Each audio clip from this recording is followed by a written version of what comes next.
정렬 기능을 이용하여 여기 구분을 기준으로 조합, 회원사, 비회원사, 기타 순으로 정렬하고 동일한 구분인 경우 이 말이 있으면 뭐라 그랬어요?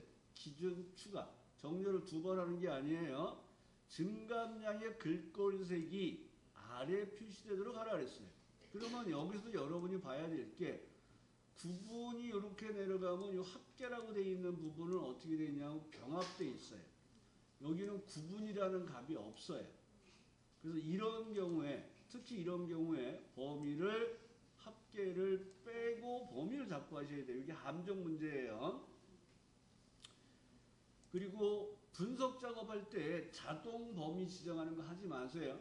여기서 클릭하시고 데이터 정렬 들어가면 얘가 합계까지 범위 잡아요.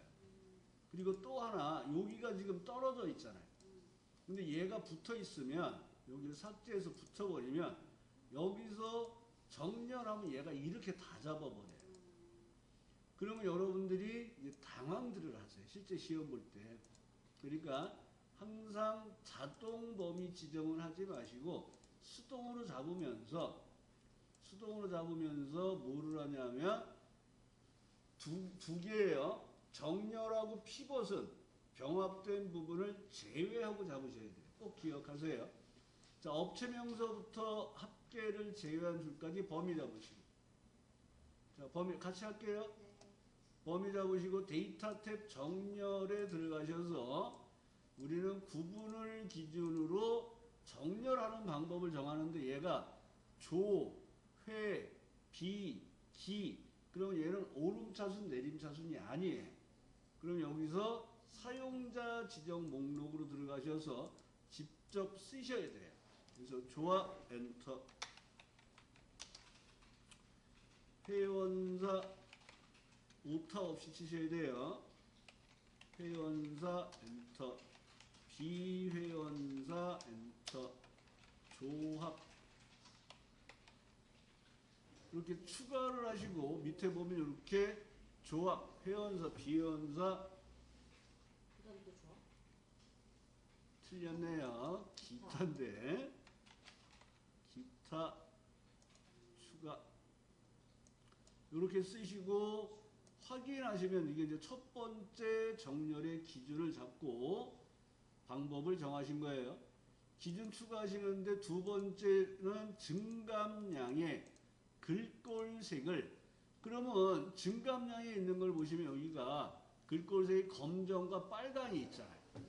그러면 여기 RGB 값이 이 빨간 거에 갖다 대면 RGB 225 빵빵이 나와요. 이게 RGB로 빨간색을 의미하는 거예요. 그러니까 색이 이렇게 두 개 있을 때는 검정 아니면 빨강. 빨강에서 클릭하시고 위인지 아래인지 정하시면 돼요.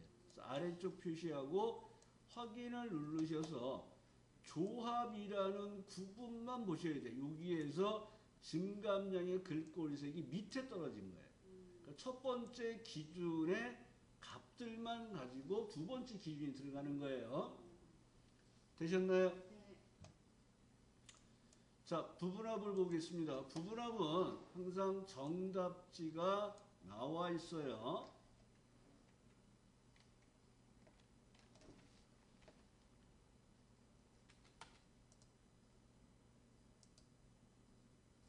윈도우 시프트 S. 정답지가 시험에 나와 있기 때문에 여러분들이 작업하면서 정답지를 보면서 얘랑 똑같이 만든다고 보시면 되는 거예요. 커말 2급 시험에서는 유일하게 차트하고 부분합이 정답지가 나와 있어요. 얘랑 똑같이 만드시는 거예요. 그러면 부분합이 딱 나오면 여러분들은 뭐부터 해요? 정렬을 뭘로 하시는 거 뭐예요? 그럼 여기는 학과를 기준으로 오름차순. 그러면 표가 이렇게 깨끗하게 돼 있으면은 정렬 누르시고 데이터에서 여기 오름차순, 내림차순을 쓰셔도 돼요. 근데 저는 이거는 실기시험 볼 때는 하지 말라는 거예요. 항상 학과부터 범위를 잡는데 병합된 부분을 빼고, 자, 학과부터 범위 잡으시고요. 데이터 탭에 들어가서 정렬에 학과를 기준으로 오름차순을 하세요. 그럼 학과를 기준으로 오름차순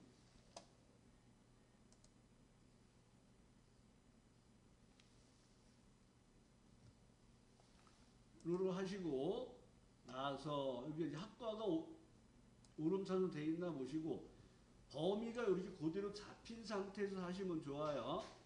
그리고 나서 데이터 탭 부분합에 들어가서 이제 문제를 읽어보시면 소양 인증 포인트 현황표에서 그림과 같이 학과별, 여기 학과라고 돼 있잖아요. 학과를 기준으로 합계의 최소, 여기 보면 여기가 함수가 합계가 아니라 얘가 최소예요.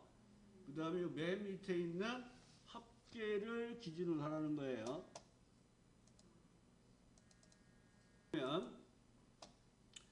자, 학과를 기준으로 정렬했고요. 함수는 최소고 합계를 하고 처음에 아예 세로값 대치를 풀자 그랬어요. 그리고 확인을 하신 다음에 그대로 두 번째 부분합을 들어가셔야 돼요. 두 번째 부분합에는 학과라는 말이 없고 여기에 보면 최소를 계산한 후 기본 용역 인성봉사 비율의 평균, 그러면 여기 최소가 아니라 평균으로 바꾸시고 기본 인성 교육하고 합계를 푸시고 네, 세 개를 푸시고 두 번째 부분합을 할 때 꼭 뭐를 보셔야 돼요? 새로운 값 대치를 보셔야 돼요. 확인을 하시고 여기에 지시된 내용이 평균은 소수 기본 영역의 평균은 소수점 한 자리로 하세요가 있죠. 그러면 기본 영역의 평균을 컨트롤 키를 이용해 잡는데 여기 90도 잡으셔야 돼요. 90도 4개를 선택하시고 컨트롤 1번에 숫자에서 소수점 한 자리를 늘려주셔야 돼요. 그리고 확인을 하면 여기 한 자리로 바뀌죠. 자, 4개를 선택하셔야 돼요. 그리고 여기서 이제 주의할 점이 여기서 바로 표소식을 들어가면 안 돼요. 표소식을 들어갈 때는 정렬된 부분을 전체를 선택하고 들어가시는 거예요. 여기 표소식.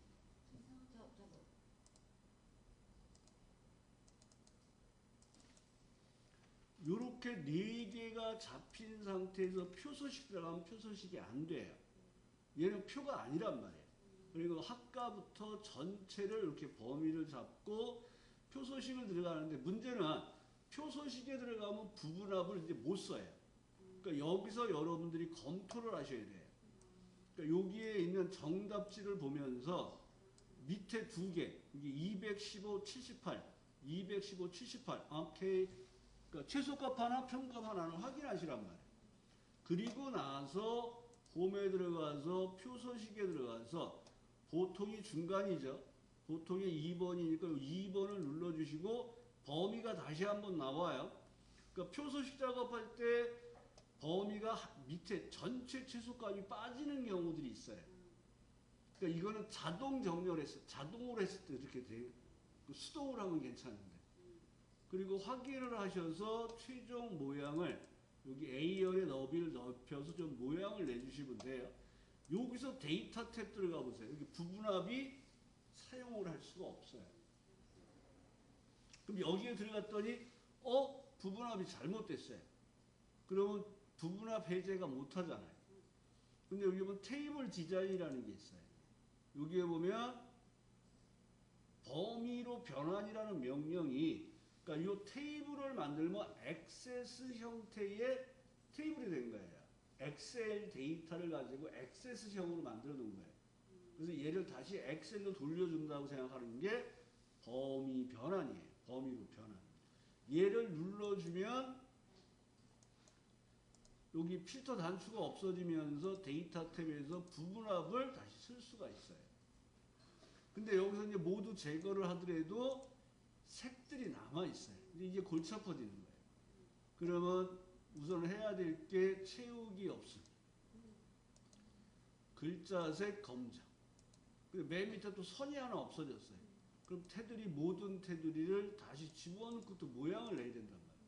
그러니까 여러분들이 스타일, 표 스타일이라는 작업이 부분합에 나오면 미리 검토를 하고 지정을 하시라는 거예요. 무슨 얘기인지 아시겠죠? 여기에 들어가서 잘못했는데 이제 기억이 안 나. 그럼 그대로 이제 빵점 되는 거죠. 부분합을 들어가도 부분합이 활성화가 안 돼서 제거도 안 돼요. 그래서 좀 주의할 점입니다. 자, 데이터 표 보겠습니다. 자, 데이터표는 먼저 이중 변수와 단일 변수를 해봤고요. 실제는 시험에서 이중 변수가 많이 나옵니다. 그래서 데이터표가 나오면 여기에 나와 있는 투자금, 투자기간, 수익률을 이용했더니 3년 동안 5%의 수익률을 갖고 있는 거 적금을 했다고 할게요. 그럼 얘가 1,400만 원 정도의 수익금이 발생했고요. 1억을 3년 동안 집어넣었다는 얘기죠. 1,400이 나왔어요.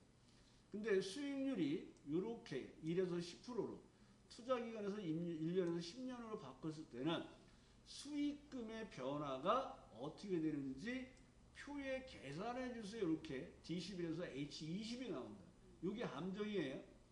우리는 계산하고자 하는 수식을 는으로 표에다가 연결을 하라 그랬어요. 연결된 수식부터 표 전체 범위를 잡고 시작하는 거예요. 그러니까 여기에 계산하세요가 함정이고 연결된 수식을 이 모서리에다가 연결해 주시고 그리고 나서 연결된 수식부터 표 범위를 잡으시고 데이터 표를 들어가시는 거예요. 자, 데이터 표 들어가시고 가상 분석의 데이터 표. 횡값은 수익률이니까 원식의 수익률 5%가 이렇게 변한다는 거예요. 그 다음에 투자기간이 10값이죠. 1년부터 10년. 원래의 투자기간은 3년이잖아요. 그러니까 얘를 지정해 주시면 돼요. 원식의 값들을. 그리고 확인하면 투자기간과 수익률에 따른 변화를 표로 보여줘요. 샵이 나오면 이렇게 D열부터 H열까지 범위 잡고 모서리 오른쪽 끝에서 더블 클릭하면 더블 클릭이 자동 너비 지정이에요. 이렇게 작업을 해주시면 돼요. 되셨나요?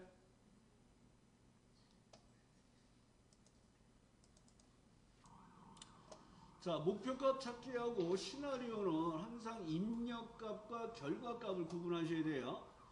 자, 지점별 가전제품 판매 현황표에서 서초점이 이렇게 있습니다. 이 중에서 냉장고가 여기 있네. 냉장고의 판매 총액 20이 9,600만 원이 돼 있단 말이에요. 얘가 1억 원이 되고 싶어요. 그러면 여기 판매량이 얼마가 되면 얘가 1억이 될까를 알고 싶은 거예요. 결과값, 입력값. 그러니까 얘가 결과값이 우리가 포인트를 결과값에 포인트를 놓으시고 이제 시작하시면 돼요. 그러면 여기 9,600만 원 포인트에 클릭하시고 데이터 탭 가상 분석의 목표값 찾기를 하면 얘가 이렇게 물어보죠. 수식셀이 뭐라 그랬어요? 결과값. 찾는 값이 목표값. 값을 바꿀 셀이 입력값이라고 했잖아요. 그리고 찾는 값은 꼭 쓰셔야 돼요. 그래서 1 빵빵 빵빵빵 빵빵빵 이렇게 리듬 맞춰서 오셔야지 틀리질 않아요. 그 다음에 값을 바꿀 셀이 입력 셀이라 했잖아요. 그러니까 우리가 판매량이 얼마가 되면 얘가 1억이 될 거를 알고 싶은 거예요. 절대 상대 주소 신경 쓰지 말라 그랬어요. 분석 작업에서는. 확인하면 얘가 31개 팔면 1억 정도가 이게 딱 맞는 값이 아닐 때도 있어요. 어떤 사람이 이걸 또 계산기로 뚜려간 거예요. 1억이 아닌데요. 이렇게 얘기를 하더라고요. 안 맞는 경우는 그러니까 근사값을 얘기해 주는 거예요. 그래서 한 번 더 누르면 확정되는 거고 취소하면 원상태로 돌아가요. 그 확인을 이렇게 해보시면 되겠죠. 그래서 실제로 이 값을 이렇게 곱해보면 딱 맞네? 이게 안 맞는 경우들도 있어요. 그래서 유사한 값으로 넣는다고 보시면 돼요. 자, 시나리오 보겠습니다. 시나리오도 마찬가지로 그 목표값 찾기는 결과값이 이렇게 되기 위한 입력값을 알고 싶다면 시나리오는 반대로 입력값을 이렇게 변화할 때 결과값이 어떻게 되는 걸 알고 싶은 거예요. 작업하는 순서는 항상 뭐부터 하라 그랬습니까? 이름 정의부터 하는 거예요. 그래서 여기 보면 20이 여기 있네요. 20에다 클릭하시고 판매 금액 합계라고 이름 상자에다 쓰는 거예요. 판매 금액 합계. 그 옆에 F10에는 이익 금액 합계.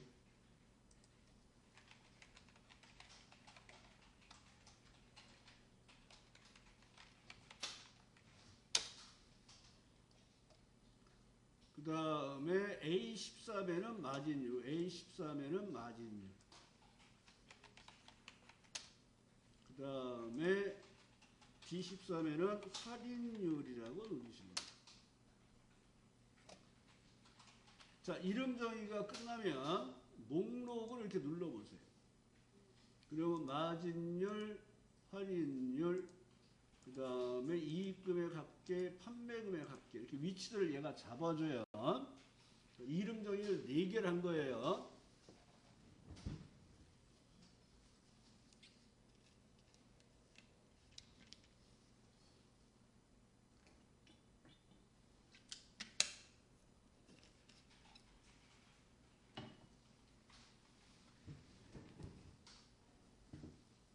근데 AS가 어디서 온 거지?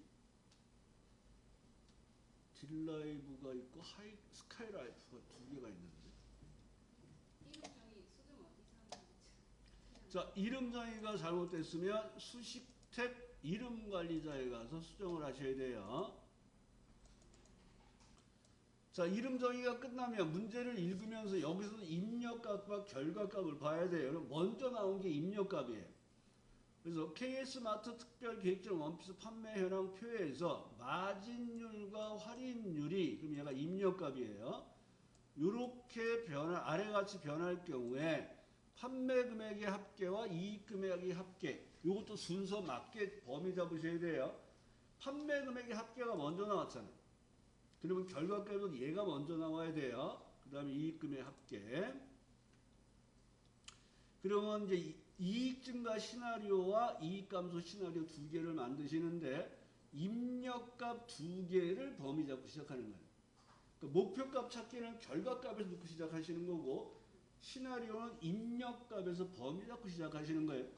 그러니까 데이터 탭 가상 분석의 시나리오 관리자에 들어오시고. 그래서 이제 우리 시나리오를 만들 거예요. 이게 추가입니다. 첫 번째 시나리오는 이익 증가.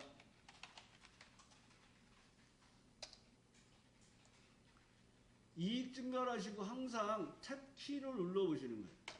그러면 여러분들이 범위를 잡고 시작한 변경셀, 이 변경셀이 뭐냐면 입력셀이 되는 거예요. 그래서 여기 A13과 B13에 이렇게 물결이 흐르는 걸 보시는 거예요. 됐네. 그럼 확인하시고 변경되는 값이 45%, 3%잖아요. 기존에 있는 값에서. 그래서 여기다 45%, 3% 직접 입력을 하시는 거예요.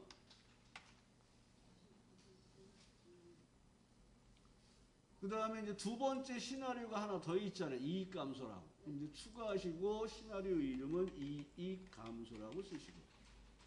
다시 한번 탭키를 눌러서 이름을 쓰시고 다시 한번 탭키를 눌러서 마진율, 할인율, 그러니까 입력 범위를 제대로 잡아놨는지. 사실은 첫 번째 확인했으면 두 번째는 확인을 안 해도 돼요. 그래도 혹시 모르니까 항상 이름 쓰고 탭, 입력 범위가 이상 없나 보시라는 거예요.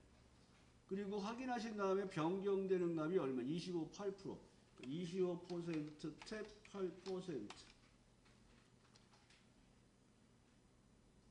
그리고 확인 버튼으로 나오면 시나리오 2개가 만들어진 거예요. 잘못됐으면 여기서 수정은 편집에 들어가서 이름과 주소, 확인으로 변경되는 값을 수정해 주시면 돼요. 그 다음에 시나리오 결과를 뽑아내는 명령이 뭐라 했어요? 요약이라 그랬죠.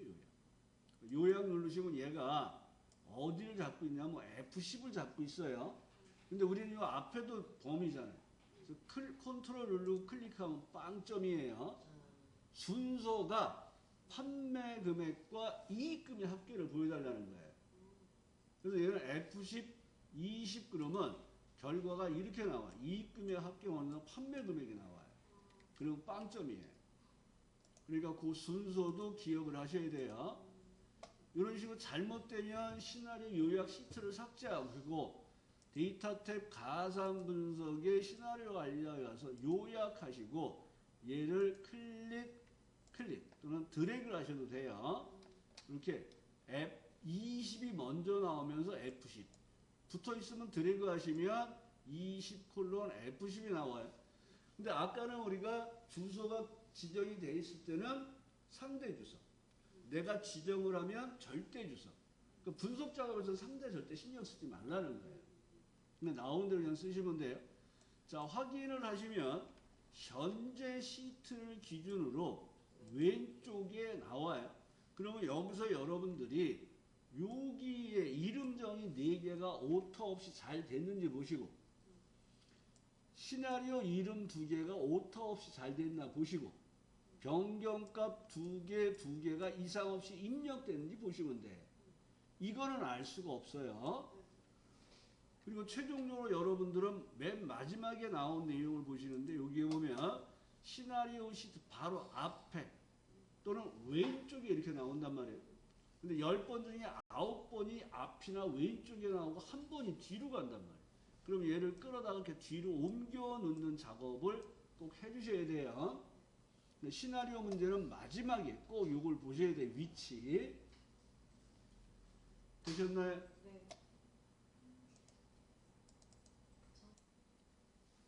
피벗은 항상 말씀드린 것처럼 범위를 지정하시고 위치를 보시는 거예요. 피벗 테이블 보고서는 동일한 시트 H3 그리고 범위를 선택을 할 때 아까 정렬할 때 말씀드린 것처럼 병합된 이 부분이 포함되면 안 돼요. 이 편에 병합된 부분이 없잖아요. 그 전체 범위를 잡으시고 삽입의 피벗에 기존의 워크시트에 H3이야 하고 지정하시면 이렇게 피벗 테이블 레이아웃이 나오면서 오른쪽에 필드 창이 떠요. 그러면 이제 문제를 읽으면서 차근차근 하시면 돼요. 자, 그래서 여기에서 보면 고객 예금 현황표에서 이름은 보고서 필터에, 그럼 이름을 끌어다가 필터에 넣으시고, 계약 기간은 행 레이블에다 끌어다 넣으시고, 그 다음에 점포명은 열 레이블에 꽂아 넣으시고, 갑에는 계약 금액 이자액의 평균을, 자, 갑에는 계약 금액의 평균, 클릭 갑 필드 설정 평균. 여기서 작업을 하면서 문제를 보시란 말이에요. 이어서 표시 형식 작업이 나올 때 얘가 갑 필드 설정에서 하려면 여기 표시 형식도 하고 들어가야 돼. 그래서 여러분들이 항상 여기 표시 형식을 바꾸는 게 갑 필드 설정이라는 말이 있는지 없는지 보시라는 거예요. 그리고 그 말이 없이 얘는 뭐가 돼 있어요? 가격의 표시형이 세 서식을 하라 그랬잖아요. 그러면 얘는 여기서 할 필요가 없이 숫자에서 범위 잡고 한 번에 끝내면 돼요. 근데 갑 필드 설정에서 하라면 내려온 함수만큼 변동을 줘야 돼요. 얘는 그 말이 없으니까 여기서 그냥 확인으로 나오시고, 또 하나가 이자액의 평균이죠. 이자액 끌어다 놓고 클릭 갑 필드 설정 평균.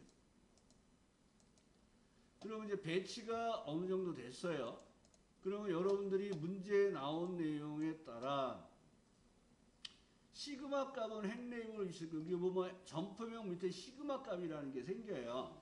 얘가 하나일 때는 안 생겨요.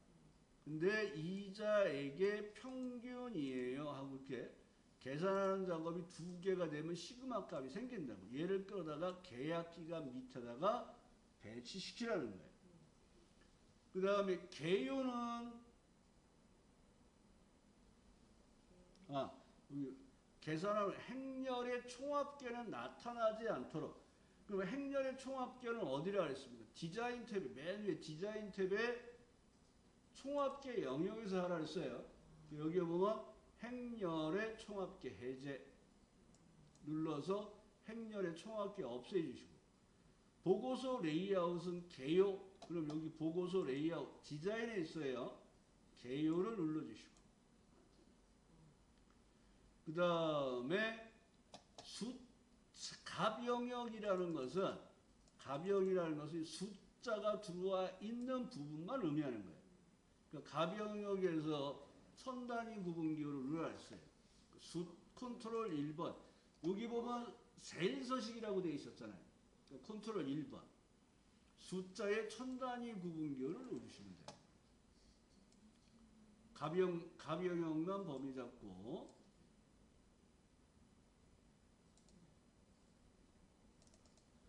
그리고 나서 피벗 테이블 스타일 보통이 10번. 그럼 얘도 똑같이 디자인에 있어요.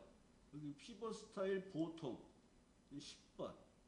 여기가 9번, 10번이 여기 있네요. 이런 형태로 작업을 해주시면 되겠습니다. 자, 통합 작업은 계산하세요가 중요한 게 아니에요. 우리는 첫열에 있는 값들을 가져가 통합을 할 거기 때문에 성명부터 범위 잡고 데이터 탭 통합에 들어가시는 거예요. 그 다음에 얘는 평균. 제일 많이 틀리는 것 중에 하나가 이거예요. 함수를 안 바꿔요.